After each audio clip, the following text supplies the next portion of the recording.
Chad, thanks so much for being here with us today. I appreciate this. I have a couple of questions. I mean, you are an expert in all things supply chain. You've been doing this for a few days now.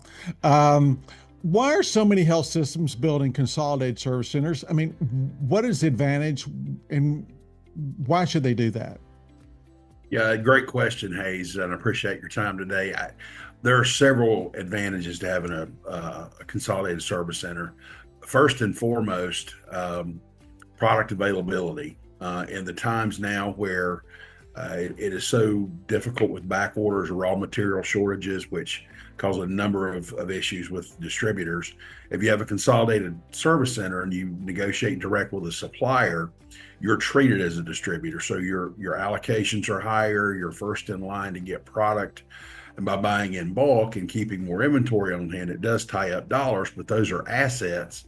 And until you issue them to the department, they stay on the balance sheet. So that's one definite advantage. Another is I have seen in my career that by utilizing the CSC model, it forces contract compliance. You have a formulary instead of being able to go from a distributor and pick 10 different things from 10 different manufacturers.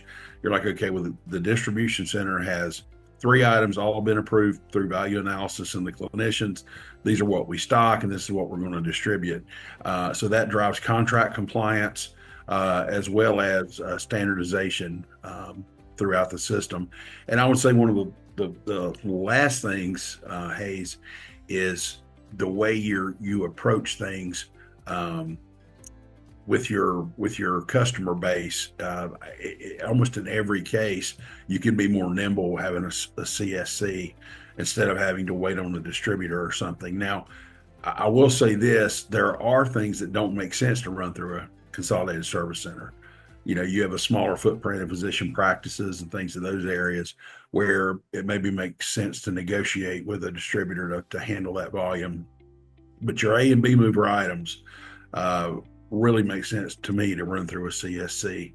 And with the ability to negotiate fee reductions as well as buying in bulk, the CSC can keep the rebates, fund that back into the CSC operation, or pass those savings on to the organization, because you have a lower, if not zero, markup in several cases, as well as instead of giving a fee for your overhead to be a corporate department, you're passing on a positive P&L to your acute care facilities. So a lot of advantages for sure. Yeah, And obviously they've gotten more and more popular, even on the pharmacy side as well, where I'm seeing right. and hearing much more about that. So I appreciate you doing this. Thanks for letting us know. Oh, yes, sir.